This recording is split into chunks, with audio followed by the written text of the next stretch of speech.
Hello friends, welcome my YouTube channel. मैं संपत सिंह आज आपके लिए लेकर आया हूं दैनिक जीवन में रसायन, केमिस्ट्री इन डेली लाइफ। और उसमें से आज हम पढ़ेंगे अम्ल के बारे में, यानी एसिड के बारे में पढ़ेंगे। तो आज का हमारा जो कंप्लीट वीडियो सिर्फ और सिर्फ अम्ल यानी एसिड के बारे में होगा। तो क्या क्या इनकी गुणधर्म है, क्या क्या इनकी विक्रियाएं हैं और इनके क्या क्या प्रकार है, तो उनके बारे में हमारा आज का वीडियो है। चलो शुरू करते हैं। तो अम्ल यानी एसिड। अब एसिड का जो प्रारंभिक जो लक्षण होता है वो क्या होता है? अम्ल जो होते हैं वो स्वाद में खट्टे होते हैं। तो हम पढ़ रहे हैं इनके क्या सामान्य गुणधर्म। सामान्य गुणधर्म। तो अम्ल जो है होते हैं वो स्वाद में क्या होते हैं? खट्टे होते हैं। अम्ल स्वाद में खट्टे होते हैं। सारे अम्लों को चख कर पता नहीं लगाया जा सकता, क्योंकि प्रबल अम्ल जो है हमारी त्वचा के लिए दाहक होते हैं, जला सकते हैं। लेकिन कुछ दुर्बल अम्लों को चख कर पता लगाया जा सकता है। अगर चखने पर वो स्वाद में खट्टे लग रहे हैं, इसका मतलब उनमें अम्ल मौजूद है।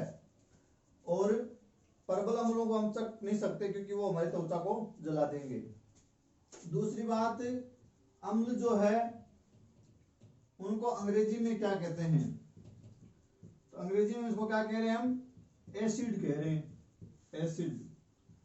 और ये जो एसिड जो शब्द है वो लैटिन भाषा के शब्द एसिड्स से बना है। अम्ल को अंग्रेजी में एसिड कह रहे हैं, जो लैटिन भाषा के शब्द एसिड से बना हुआ है। और इसका अर्थ होता है, एसिड्स का अर्थ होता है खट्टा या शोर। तो जिन पदार्थों में या जिनको चखने में खट्टा लग रहे हैं उनमें क्या मौजूद है? एसिड मौजूद है, अम्ल मौजूद है। नेक्स्ट बात करें हम, तो वो क्या है? अम्ल हम क्या कह रहे हैं? प्रबल जो अम्ल होते हैं हमारी त्वचा के लिए क्या होते हैं? दाहक होते हैं, हमारी त्वचा को जला सकते हैं, कपड़ों को जला सकते हैं। तो प्रबल अम्ल, अभी बात करेंगे प्रबल और दुर्बल अम्ल क्या होते हैं। तो प्रबल अम्ल त्वचा के लिए दाहक होते हैं, दाहक यानी जलाने वाले। नेक्स्ट बात मैं करूं इसकी, तो जो अम्ल होते हैं वो क्या होते हैं? जल में विलीय होते हैं, यानी जल में घुल जाते हैं। तो अम्ल जल में विलीय होते हैं, जल में इनको घोला जा सकता है। जैसे नींबू में एसिड है तो आप उसको पानी में घोल सकते हो, वो आराम से घुल जाएगा, सिट्रिक एसिड है उसमें। तो अम्ल जल में विलीय होते हैं, लेकिन जब इनको विलीय किया जाता है तो थोड़ा ध्यान रखना पड़ता है कि जैसे मान लो मेरे पास एक पात्र है, एक पात्र ये है और दूसरा पात्र ये है। तो देखो, एक में मेरे पास क्या है? अम्ल है, और एक में क्या है? मेरे पास पानी है। तो विलीय करते दौरान क्या ध्यान रखना है? जो पानी होता है उसमें अम्ल डाला जा सकता है, लेकिन अम्ल में पानी नहीं। वैसे डाला जा सकता है, ऐसी कोई बात नहीं है, लेकिन मोस्टली जो हमको ध्यान रखना है वो क्या करना है? पानी में अम्ल डालना चाहिए विलीय करते दौरान। पानी में क्या डालना चाहिए? अम्ल। तो जब पानी को हम ऐसे हिलाते रहेंगे हल्का हल्का और उसमें अम्ल डालते रहेंगे, तो इस दौरान क्या होता है? जब पानी और अम्ल रिएक्ट करते हैं तो यहाँ ऊष्मा निकलती है बहुत ज्यादा मात्रा में। लेकिन अगर पानी में आप अम्ल डाल रहे हो तो ऊष्मा कम निकलेगी और पात्र टूटेगा नहीं, तो दुर्घटना होने की संभावना कम रहती है। और अगर अम्ल में यहाँ क्या कर दो, आप पानी डाल दो, अम्ल है और उसमें पानी डाल रहे हो, तो ये क्या करता है? बहुत तेजी से रिएक्ट करता है और इसकी तुलना में ज्यादा मात्रा में ऊष्मा निकलती है, यहाँ ऊष्मा क्षेपी विक्रिया होती है। तो ये ज्यादा ऊष्मा क्या करेगी? इस पात्र को गर्म कर देगी, पात्र टूट जाएगा, तो दुर्घटना होने की संभावना रहती है। तो यहां अगर अम्ल में पानी डाल रहे हो तो ये थोड़ा सा रिस्की काम है, और पानी में अगर अम्ल डाल रहे हो तो वो थोड़ा सा सही है। तो ये विलय करते दौरान ध्यान रखना चाहिए। नेक्स्ट बात करूं मैं, तो जलीय विलयन में अम्लों का क्या हो जाता है, आयनन हो जाता है। अम्लों का आयनन हो जाता है, यानी वो आयनों में बढ़ जाते हैं। जैसे यह हाइड्रोक्लोरिक अम्ल हमारे पास HCl, तो इसका आयनन कैसे हो जाएगा, ये H positive plus Cl negative में टूट जाएगा। तो ये जलीय विलयन का क्या हो जाता है, आयनन हो जाता है, ये आयनित हो जाते हैं। देखो ये पॉजिटिव चार्ज आएगा, इस पर नेगेटिव चार्ज आएगा, H positive plus Cl negative. Next बात करूं मैं, तो जो अम्ल होते हैं इनका जलीय विलयन, अम्ल का जलीय विलयन विद्युत का क्या होता है, सुचालक होता है, यानी विद्युत धारा का प्रवाह हो सकता है, तो विद्युत का सुचालक होता है। इनमें से होकर विद्युत का प्रवाह हो सकता है, तो इनका जलीय विलयन विद्युत का सुचालक होता है। इसीलिए अम्ल का जो जलीय विलयन होता है उनका उपयोग विद्युत अपघट्य के रूप में होता है, विद्युत अपघट्य। तो जलीय विलयन विद्युत का सुचालक होने के कारण यह विद्युत अपघट्यों के रूप में अम्लों का जो विलयन है वो काम में लिया जाता है। नेक्स्ट में बात करूं, तो ये अम्ल क्या करते हैं, एक हमारे पास एक प्राकृतिक सूचक है और उसका नाम है हमारे पास क्या, लिटमस पत्थर। लिटमस पत्थर जो लाइकेन से प्राप्त होता है। लाइकेन या लीचेन जो थैलोफाइटा समूह का एक पादप होता है, उसकी जो त्वचा होती है उसे लिटमस पत्थर तैयार किए जाते हैं, जो नॉर्मली बैंगनी रंग के होते हैं और उनको अलग अलग कलर में रंगा जाता है। तो हमारे पास जो लिटमस पत्थर वो कौन सा है, नीला लिटमस पत्थर। ये प्राकृतिक सूचक है, ठीक है। अम्ल की प्रेजेंट को पता लगाने के लिए हमें प्राकृतिक सूचक रहे हैं क्या, नीला लिटमस पत्थर। तो ये नीले लिटमस पत्र को अम्ल क्या कर देते हैं, अम्ल के संपर्क में आने से वो क्या हो जाता है, लाल हो जाता है।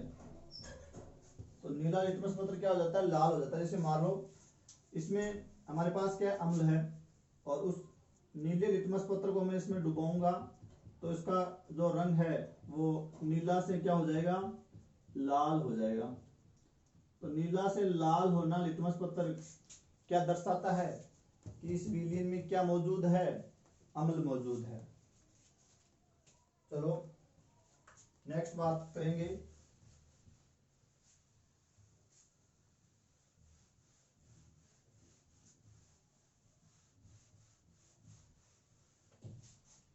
नंबर 8 हमारा जो बिंदु है वो क्या है, अम्ल है वो तनु और सांद्र नाम आपने सुना होगा, कॉन्संट्रेट और डाइल्यूट एसिड। तो अगर अम्ल में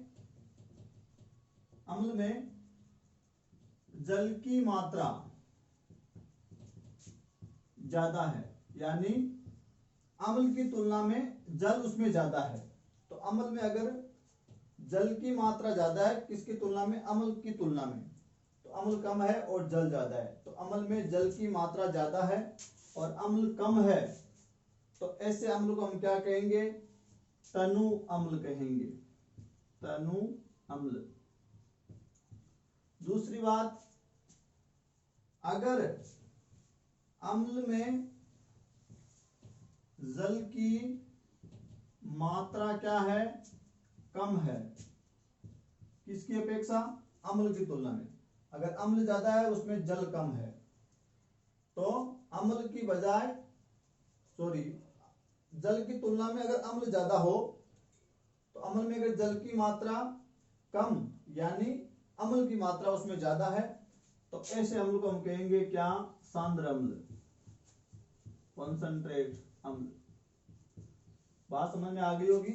अगर अम्ल में जल की मात्रा ज्यादा है तो ऐसे अम्ल को बोलेंगे तनु अम्ल, और अम्ल में अगर जल की मात्रा कम है तो सांद्र अम्ल।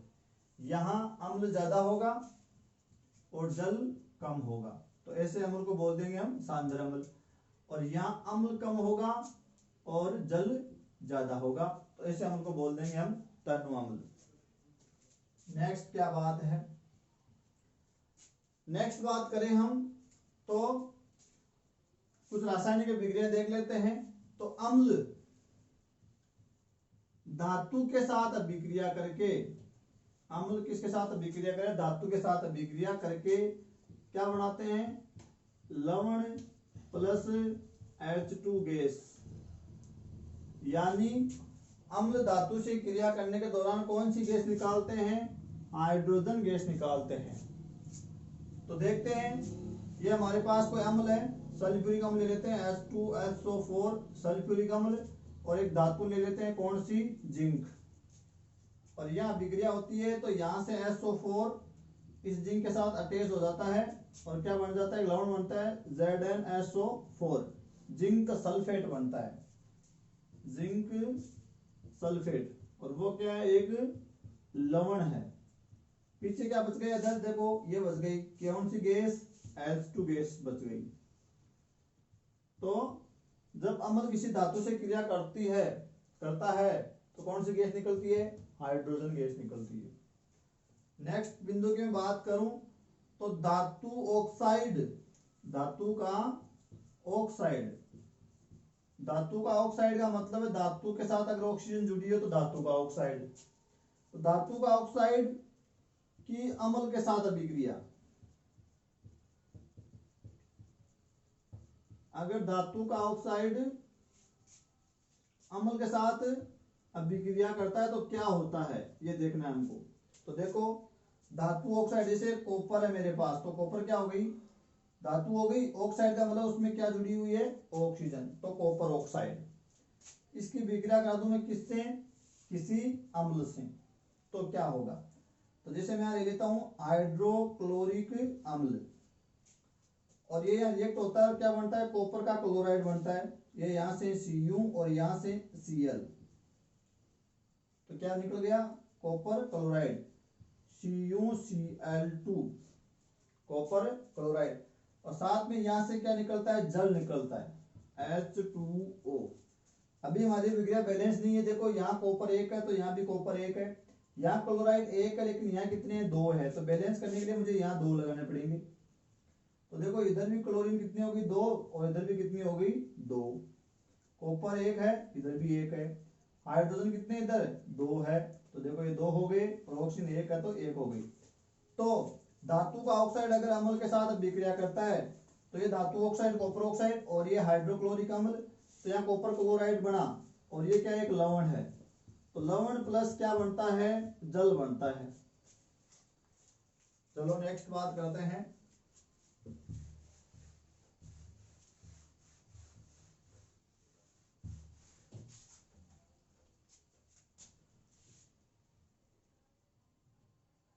अगली बात करते हैं कि धातु कार्बोनेट,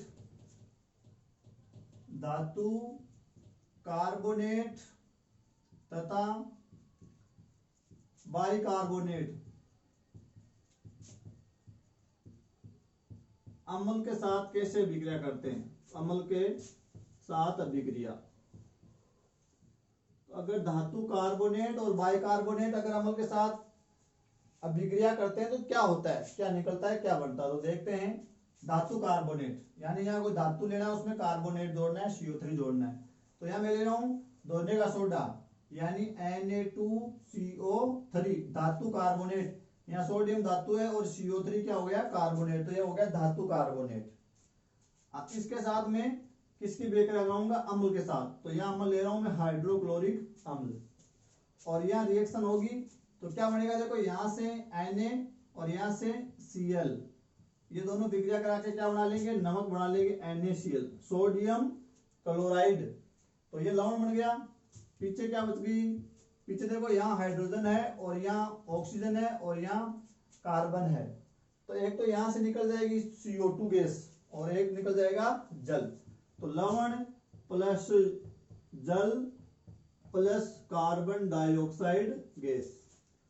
तो धातु कार्बोनेट अम्ल से अभिक्रिया करके क्या बनाते हैं, लवण, जल और CO2 गैस यानी कार्बन डाइऑक्साइड गैस। अभिक्रिया बैलेंस नहीं है, देखो यहाँ सोडियम 2 है लेकिन यहाँ कितना है, 1 है, तो बैलेंस करने के लिए 2 लगाना पड़ेगा। तो यहाँ सोडियम कितने हो गए, 2 हो गए, और यहाँ भी कितने हो गए, 2 हो गए, 2। अब देखो यहाँ कार्बन 1 है तो यहाँ भी देखो कार्बन 1 है, और ऑक्सीजन कितने हैं यहाँ 3 है, और यहाँ भी देखो 1 एरा और 2 एरी, 2 और 1 ये 3 हो गई। और हाइड्रोजन कितनी है यहाँ 2 है लेकिन यहाँ 1 है, तो इसको बैलेंस करने के लिए मुझे यहाँ 2 लगाना पड़ेगा, तो 2 हाइड्रोजन हो गई, इधर भी 2 हाइड्रोजन होगी। इसके आधार पर तो क्लोरीन कितनी होगी 2, और यहाँ भी देखो क्लोरीन कितनी होगी 2। तो अभिक्रिया हमारी संतुलित हो गई है। तो धातु कार्बोनेट और बाइकार्बोनेट अम्ल के साथ अभिक्रिया का क्या होना था, लवण, जल और CO2 गैस। तो ये तो हो गया धातु कार्बोनेट। अब लेंगे बाइकार्बोनेट यानी खाने का सोडा, तो NaHCO3 ये है बाइकार्बोनेट, सोडियम बाइकार्बोनेट, और ये सोडियम कार्बोनेट। और इसकी अभिक्रिया करा लेते हैं, चलो वापिस किसके साथ, हाइड्रोक्लोरिक अम्ल के साथ। तो यहाँ से Na और यहाँ से Cl दोनों अभिक्रिया करके क्या बना लेंगे, वही लवण NaCl, लवण बन गया। साथ में देखो यहाँ से एक हाइड्रोजन ये, एक हाइड्रोजन ये, तो 2 हाइड्रोजन हो गई, और यहाँ से 3 ऑक्सीजन है तो 1 ऑक्सीजन ले लेगा तो जल निकल जाएगा। यहाँ क्या बच गया, 2 में से 1 निकल गई तो 3 में से 1 निकल गई तो 2 बच गई, तो यहाँ से क्या बच गई, CO2 गैस बच गई, तो ये CO2 गैस निकल जाएगी। चलो नेक्स्ट अभिक्रिया की बात करते हैं। और वो क्या है, जब अम्ल प्लस सार आपस में अभिक्रिया करते हैं, अम्ल प्लस सार की अभिक्रिया, तो ये दोनों जब अभिक्रिया करते हैं तो उस अभिक्रिया को बोलते हैं उदासीनीकरण अभिक्रिया। उदासीनीकरण अभिक्रिया, अम्ल प्लस सार की अभिक्रिया को क्या कहते हैं, उदासीनीकरण अभिक्रिया। कैसे, जैसे अगर कोई परबल अम्ल और परबल सार एक निश्चित अनुपात में अगर हम उनको अभिक्रिया कराते हैं तो सार जो होता है वो अम्ल के प्रभाव को खत्म कर देता है, अम्ल सार के प्रभाव को खत्म कर देते हैं, और एक लवण बनाते हैं तो उदासीन होता है, लवण कैसा होता है, उदासीन, इसलिए इसका नाम पड़ गया उदासीनीकरण अभिक्रिया। जैसे देखते हैं, एक में परबल अम्ल ले रहा हूं हाइड्रोक्लोरिक अम्ल, और एक ले रहा हूं परबल सार सोडियम हाइड्रोक्साइड, तो ये अम्ल और सार की अभिक्रिया करा रहा हूं, और यहाँ दोनों देखो, यहाँ से Na और यहाँ से Cl, तो क्या बन जाएगा NaCl, सोडियम क्लोराइड खाने वाला नमक, और ये कैसा है, उदासीन है, उदासीन, ये क्या है, लवण है। पीछे क्या बच गई, यहाँ से एक हाइड्रोजन ये और एक हाइड्रोजन ये और ये ऑक्सीजन, क्या निकल गया, जल H2। पीछे कुछ बचा, कुछ नहीं बचा। तो अम्ल और सार की अभिक्रिया को क्या कहते हैं, उदासीनीकरण अभिक्रिया। तो अम्ल और सार को जब निश्चित अनुपात में मिलाया जाता है तो लवण प्लस जल बनता है, लेकिन एक चीज का ध्यान और रखना है, यहाँ उष्मा भी निकलती है। तो ये उदासीनीकरण अभिक्रिया किस प्रकार की होती है, उष्मा क्षेपी प्रकार की अभिक्रिया होती है। तो वह अभिक्रिया जिसमें उष्मा निकलती है उसको कहते हैं उष्मा क्षेपी अभिक्रिया। तो यहाँ उष्मा रिलीज होती है, और आप इसको फील भी कर सकते हो, जिस पात्र में अभिक्रिया करा रहे हो उसको आप छुओगे तो आपको वो कैसी लगेगी, गर्म लगेगी। तो ये हो गई उदासीनीकरण अभिक्रिया। नेक्स्ट बिंदु की बात मैं करूं तो वो है अम्ल या जो सार होते हैं, या अम्ल सारों के संपर्क में आकर, सारों के संपर्क में आकर अपना गुण खो देते हैं। यानी जब अम्ल और सार क्या करता है, अम्ल जो होते हैं वो हमेशा सार के प्रभाव को खत्म करता है, और सार किसके प्रभाव को खत्म करता है, अम्ल के प्रभाव को। जैसे हमारे पेट में अगर एसिडिटी हो जाती है, यानी वह अम्ल की मात्रा बढ़ गई, तो हमको कोई क्षारीय विलयन लेना पड़ता है। तो वो क्या करता है, अगर हमने कोई क्षारीय विलयन इनो वगैरह पिया तो क्या होगा, ये सार इस अम्ल के जो गुण है उसको खत्म कर देगा, तो एसिडिटी खत्म हो जाएगी, आराम मिल जाएगा। जैसे किसी कीट पतंगे ने, कोई ततैया ने, कोई मधुमक्खी ने काट लिया तो वो भी क्या निकालती है, अपने डंक में अम्ल निकालती है, अम्ल स्त्रावित होता है। कोई ततैया या कोई मधुमक्खी, कोई बिच्छू काट लिया तो अम्ल निकलता है। तो वहां हमको क्या लगाना चाहिए, कुछ क्षारीय पदार्थ लगाना चाहिए। जैसे कोलगेट हमारा क्षारीय होता है, तो अगर हम वहाँ कोलगेट लगा लेंगे जहां मधुमक्खी ने काटा है, तो वो क्षारीय होता है कोलगेट, और वो क्षारीय इस अम्ल के प्रभाव को खत्म कर देगा, और जो जलन है, पीड़ा है, उससे राहत मिल जाएगी। क्यों? क्योंकि अम्ल सारों के संपर्क में आकर अपना गुण खो देते हैं और सार अम्ल के संपर्क में आकर अपना गुण खो देते हैं। तो एसिडिटी बढ़ी हुई है तो सारीय भी विलयन, और कोई सारीय प्रभाव बढ़ा हुआ है तो वहां अम्ल का प्रभाव या अम्ल वहां डाला जाता है। तो ये हो गई बातें।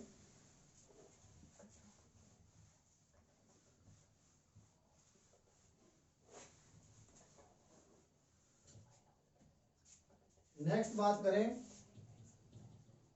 नंबर 15 की, तो वो क्या है? देखो, अम्ल और सार एक दूसरे के संपर्क में आकर उदासीनीकरण विक्रिया हो रहे हैं या एक दूसरे के प्रभाव को खत्म कर रहे हैं, और हमने विक्रिया भी देख ली और एक दूसरे के प्रभाव को भी देख लिया, और इन्हीं का फायदा उठाकर हम दैनिक जीवन में कई समस्याओं का समाधान कर लेते हैं। चलो अब बात करते हैं कि प्रकृति में या कुछ जीव जंतुओं में या पेड़ पौधों में प्राकृतिक रूप से कुछ अम्ल पाए जाते हैं। तो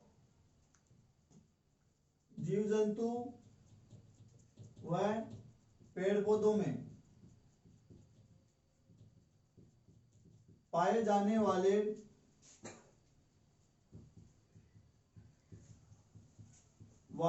अम्ल, तो कुछ प्राकृतिक रूप से जीव जंतु और पेड़ पौधों में कुछ अम्ल पाए जाते हैं। तो पाए जाने वाले जो अम्ल होते हैं उनको कहते हैं कार्बनिक अम्ल। कार्बनिक अम्ल यानी ऑर्गेनिक एसिड बोलते हैं उनको, या उनको आप क्या बोल सकते हो? प्राकृतिक अम्ल बोल सकते हो। प्राकृतिक अम्ल जो नेचुरली उनमें मौजूद है, नेचुरल एसिड बोल सकते हो। तो कौन है वो एसिड और क्या है देखते हैं।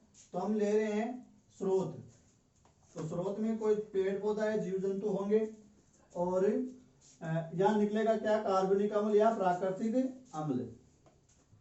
तो आप इसको कहोगे जीव जंतु पेड़ पौधों से मिलने वाले अम्ल क्या कहेंगे? कार्बनिक अम्ल या प्राकृतिक अम्ल। तो देखो, स्रोत है हमारे पास सिरका, और सिरका में प्राकृतिक तौर पर जो कार्बनिक अम्ल पाया जाता है वो पाया जाता है एसिटिक एसिड। एसिटिक एसिड या अम्ल। सिरका में कौन सा अम्ल पाया जाता है? Acetic acid. तो ये हो गया। दूसरा बात करें हम नींबू, तो नींबू में पाया जाता है सिट्रिक एसिड। सिट्रिक एसिड या सिट्रिक अम्ल। नेक्स्ट बात करें हम इमली। इमली में प्राकृतिक तौर पर या जो कार्बनिक अम्ल है वो कौन सा है? Tartaric acid.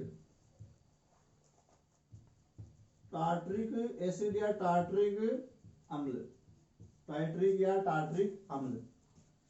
नेक्स्ट बात करें हम पालक, और साथ में एक और ले लो आप टमाटर। तो पालक और टमाटर में प्राकृतिक तौर पर जो कार्बनिक अम्ल होता है वो होता है ऑक्जेलिक एसिड या ऑक्सैलिक अम्ल। ऑक्जेलिक या ऑक्सैलिक अम्ल, ठीक है। नेक्स्ट बात करें हम खट्टा दूध। दूध फट गया, खट्टा हो गया है, या एक और ले लेते हैं इसमें दही, और इनमें होता है लैक्टिक अम्ल, लैक्टिक एसिड या लैक्टिक अम्ल।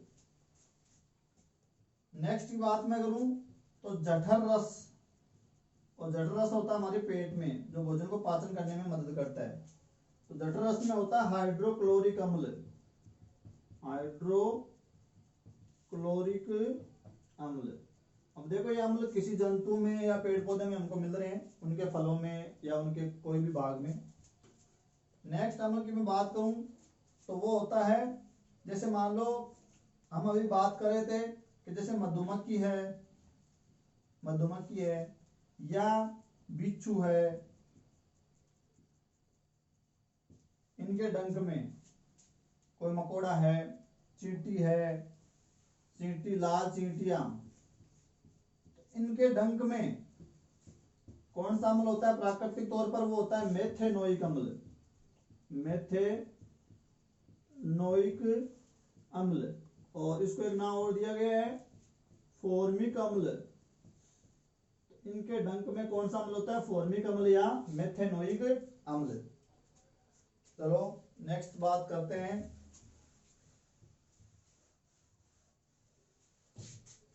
नंबर 8 हमारा है नेटल पादप, या हमारे जो पादप होते हैं उनके जो छोटे छोटे रोम होते हैं पत्तियों पर, उनमें भी एसिड होता है, और वो हमारे जब संपर्क में आते हैं तो हमारे त्वचा में खुजली वगैरह जलन वगैरह होने लग जाती है। तो जो पादप होते हैं या जो नेटल पादप है वो उनकी पत्तियां वगैरह हमारे त्वचा के संपर्क में आने पर जलन होती है, तो उनमें भी कौन सा अम्ल पाया जाता है? मेथेनोइक अम्ल या फॉर्मिक अम्ल। मेथेनोइक अम्ल या फॉर्मिक अम्ल। किसी भी प्रकार का डंक हो उनमें अम्ल होता है, और वो कौन सा होता है? फॉर्मिक अम्ल या मेथेनोइक अम्ल। आप इसको मेथेनोइक भी कह सकते हो, मेथेनोइक।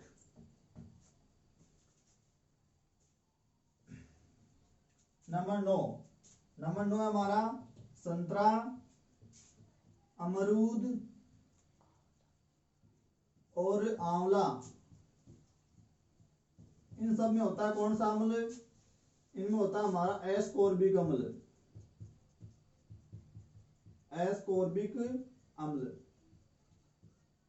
और जो जितने भी जो कच्चे फल होते हैं, जो खट्टे फल होते हैं, खट्टे फल, उन खट्टे फलों में मोस्टली कौन सा अम्ल होता है? सिट्रिक अम्ल होता है, जो नींबू में पाया जाता है वही वाला सिट्रिक अम्ल। और लास्ट होता है हमारा मूत्र, और हमारे मूत्र में पाया जाता है यूरिक अम्ल, यूरिक अम्ल। इसीलिए हमारा जो मूत्र का माध्यम है वो कैसा होता है? अम्लीय होता है। तो ये कुछ हो गए क्या? जीव जंतु और पेड़ पौधों में पाया जाने वाला प्राकृतिक अम्ल या कार्बनिक अम्ल या ऑर्गेनिक अम्ल, जो प्राकृतिक तौर से उनमें मौजूद है। तो ये आपको ध्यान रखनी सारणी। नेक्स्ट हम बात करेंगे कि अम्लों को, हम प्रबलता की बात कर रहे थे, तो प्रबलता के आधार पर दो भागों में बांटा गया है। अम्ल को प्रबलता या दुर्बलता, कि अम्ल प्रबल है या दुर्बल है, उसके आधार पर दो भागों में बांटा गया है। तो बात करते हैं कौन कौन से हैं। तो पहली तो बात करेंगे हम क्या? प्रबल अम्ल, स्ट्रॉन्ग वाला एसिड, और वीक एसिड यानी दुर्बल अम्ल। अब पहले तो यह बात समझनी है कि प्रबल और दुर्बल का क्या मतलब है। कि जो अम्ल जलीय विलयन में ज्यादा मात्रा में क्या देते हैं? H+ आयन देते हैं। अगर जो अम्ल जलीय विलयन में ज्यादा मात्रा में H+ आयन देते हैं वो तो क्या कहलाते हैं? प्रबल अम्ल।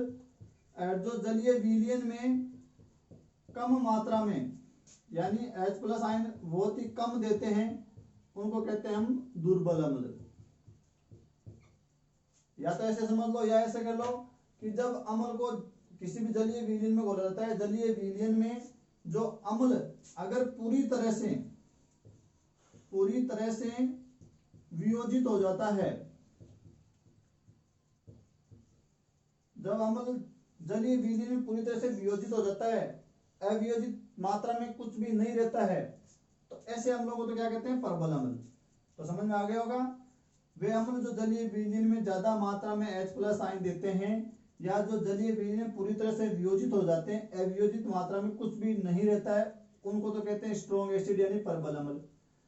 और जो अम्ल जलीय विलयन में कम मात्रा में H+ आयन देते हैं, या जलीय विलयन में पूरी तरह से वियोजित नहीं होते हैं, कुछ न कुछ मात्रा में अवियोजित अवस्था में रह जाते हैं, उनको कहते हैं दुर्बल अम्ल। तो उनको बारे में जानना है, और ये काफी महत्वपूर्ण बात है, ये ध्यान रखनी है आपको। तो प्रबल अम्लों की बात करें तो कौन कौन से हैं? तो पहला हमारा है HClO4, HClO4। और एक ऐसा एसिड है, स्ट्रॉन्ग एसिड है, प्रबल अम्ल है, इसको कहते हैं परक्लोरिक अम्ल, परक्लोरिक अम्ल, परक्लोरिक अम्ल। दूसरा हमारा HCl, देखो यहाँ HCl सेम ही है, O4 लगाया तो उसको बोल दिया परक्लोरिक अम्ल, काफी स्ट्रॉन्ग एसिड होता है। अब यहाँ O4 हटा रहे हैं, क्या लिख रहे हैं? HCl, और इसको बोलेंगे हाइड्रोक्लोरिक अम्ल, हाइड्रोक्लोरिक अम्ल। ये H के लिए हाइड्रो लगा है, ठीक है। इसी के आधार पर चलते हैं अगला, HBr, या क्लोरीन है या ब्रोमीन जोड़ दिया, तो कौन सा बनेगा, ये H के लिए क्या आएगा, हाइड्रो, और इस ब्रोमीन के लिए आएगा hydrobromic, hydrobromic acid, hydrochloric hydrobromic acid. इसी के आधार पर चलते हैं तो HI, देखो ये हाइड्रोजन समूह है, क्लोरो ब्रोमो आइडो फ्लोरो, तो ये जब हाइड्रोजन के साथ जुड़ जाते हैं तो वो अम्ल बनाते हैं और प्रबल अम्ल बनाते हैं। तो ये जो क्लोरीन जुड़ गया तो हाइड्रोक्लोरिक अम्ल, और ये जो होता है इसको नमक का अम्ल भी कहते हैं, नमक का अम्ल, ठीक है। हाइड्रो, यहाँ ब्रोमीन जुड़ गया तो हाइड्रोब्रोमिक अम्ल प्रबल एसिड है। यहाँ आयोडीन जुड़ गया तो H के लिए क्या आएगा, हाइड्रो आयोडिक, और आयोडीन I के लिए आया आयोडिक अम्ल, तो ये याद हो जाएगा। HCl हाइड्रोक्लोरिक अम्ल, HBr हाइड्रोब्रोमिक अम्ल, HI हाइड्रो आयोडिक अम्ल। नेक्स्ट बात करें तो H2SO4, ये सभी जानते हो, सल्फ्यूरिक अम्ल, सल्फ्यूरिक अम्ल, अम्लों का राजा भी कहते हैं इसको, अम्लों का राजा, किंग ऑफ एसिड्स, और इसको एक और नाम दिया जाता है गंधक का अम्ल। ये नमक का अम्ल है, हाइड्रोक्लोरिक अम्ल, और ये क्या है, गंधक का अम्ल।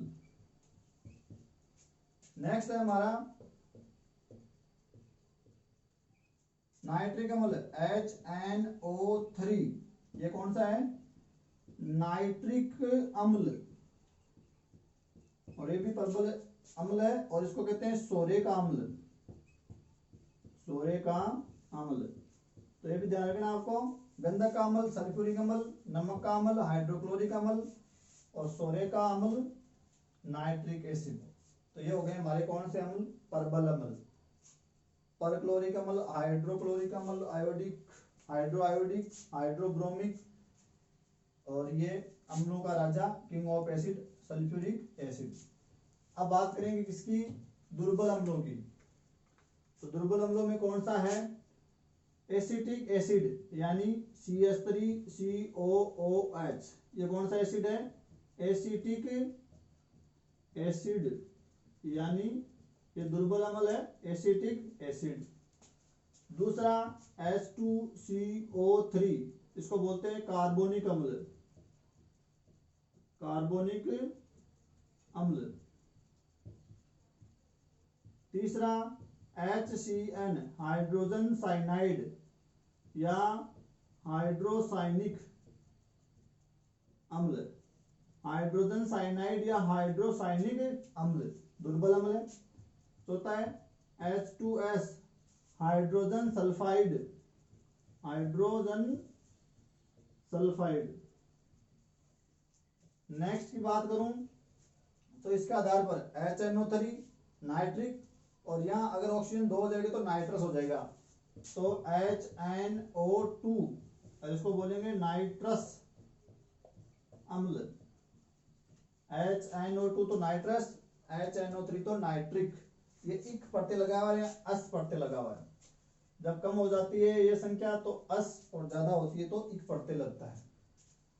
नेक्स्ट की मैं बात करूं तो वो है बोरिक अम्ल, H3BO4, बोरिक अम्ल। नेक्स्ट की बात करूं मैं तो वो है फास्फोरिक अम्ल, H3PO4, फास्फोरिक, फास्फोरिक अम्ल। H3BO4 तो बोरिक अम्ल और H3PO4 तो फास्फोरिक अम्ल। तो ये कौन से अम्ल हो गए हमारे दुर्बल अम्ल। एक और रख सकते हो आप इसमें, 1 2 3 4 5 6 7 और 8वां वह हाइपोक्लोरस अम्ल, उसका सूत्र होता है HClO, HClO। तो हाइपोक्लोरस अम्ल, हाइपोक्लोरस अम्ल, और HClO4 है तो पर क्लोरिक अम्ल, और सिर्फ HCl तो हाइड्रोक्लोरिक अम्ल। HCl हाइड्रोक्लोरिक अम्ल, HClO4 परक्लोरिक अम्ल और HClO हाइपोक्लोरस अम्ल। तो ये हो गए दुर्बल और ये हो गए प्रबल। ये आपको ध्यान रखना है, इंपॉर्टेंट है सारे सारे।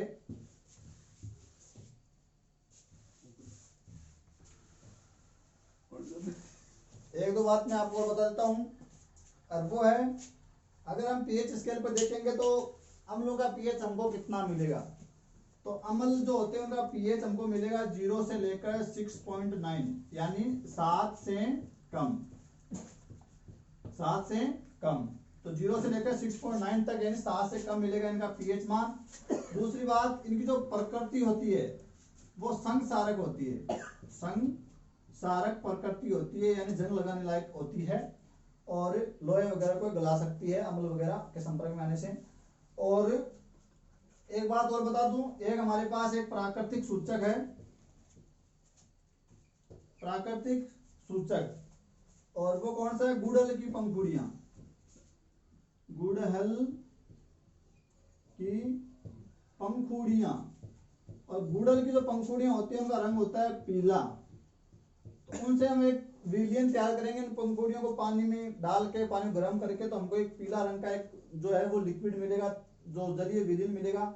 अगर उसमें क्या संपर्क में आ जाए अम्ल, तो ये उसका सूचक है, पता चल जाएगा प्राकृतिक सूचक है, अम्ल की प्रेजेंट को बताता है।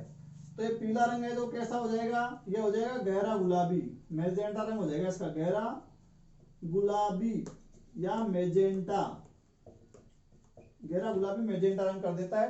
तो ये इस सूचक से हम पता लगा सकते हैं कि कोई विलयन में अम्ल है या नहीं है।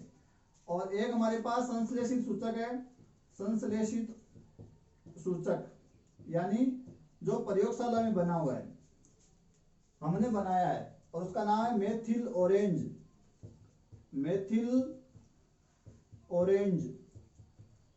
ये क्या रिएक्ट करता है, ये नॉर्मली जब उदासीन होता है, जब उदासीन होता है तो ये कैसी होती है, पीली, गुड़हल की पंखुड़ियों का जो विलयन होता है। और संश्लेषित सूचक मेथिल ऑरेंज जब उदासीन होता है तब इसका रंग होता है नारंगी। और जब ये अम्ल के संपर्क में आता है, या हमको जब पता लगाना होता है, तो ये जो नारंगी रंग होता है वो अम्ल के संपर्क में आने के बाद कैसा हो जाता है, लाल हो जाता है। तो अम्ल क्या करते थे, मेथिल ऑरेंज के संपर्क में आकर नीले रंग को क्या कर देते हैं, लाल। पंखुड़ियां जो गुड़हल की और पीला रंग है उसको अम्ल के संपर्क में आकर वो देते हैं गहरा गुलाबी रंग, मैजेंटा रंग। और जो हमारा लिटमस पत्र होता है वो उसको नीले से क्या कर देता है, लाल कर देता है। और एक बात और याद रखना, जो प्राकृतिक जो हमारे अम्ल अभी हम जो बात करे थे, प्राकृतिक अम्ल या कार्बनिक अम्ल, ये हमेशा आपको क्या मिलेंगे, दुर्बल मिलेंगे। जो हमको पेड़ पौधों से, जीव जंतुओं में प्राकृतिक तौर से जो मौजूद है वो वाले अम्ल है प्राकृतिक अम्ल। कार्बनिक जो हमेशा कैसे होते हैं, दुर्बल होते हैं, जिनको हम खा सकते हैं, चख सकते हैं, जैसे नींबू फल वगैरह हम खा रहे हैं, आंवला खा रहे हैं, इमली खा रहे हैं, तो दुर्बल होते हैं। और दूसरे जो अभी हम बात कर रहे थे, जो अभी हम बात करें कि भाई हाइड्रोक्लोरिक अम्ल है, सल्फ्यूरिक अम्ल है, नाइट्रिक अम्ल है, नाइट्रस अम्ल है, कार्बोनिक अम्ल है, परक्लोरस अम्ल है। तो ये कैसे होते हैं, इन अम्लों को बोलते हैं खनिज अम्ल, मिनरल एसिड, खनिज अम्ल। या इनको प्रयोगशाला में बनाया जाता है, ये मैन मेड है ना, प्राकृतिक नहीं है, ये कृत्रिम है, संश्लेषित है ये। तो इनको अकार्बनिक या खनिज अम्ल भी बोलते हैं, अकार्बनिक। अकार्बनिक में तो ये आ जाएंगे हाइड्रोक्लोरिक अम्ल है, सल्फ्यूरिक अम्ल है, नाइट्रिक अम्ल है, कार्बोनिक अम्ल है, या आपके एसिटिक एसिड है वो वगैरह। और ये जो पेड़ पौधों से मिल रहे हैं उनमें आ जाएंगे प्राकृतिक अम्ल या कार्बनिक अम्ल या दुर्बल होते हैं।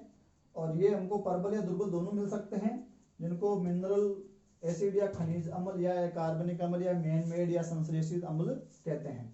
आशा करता हूँ वीडियो आपके समझ में आएगा।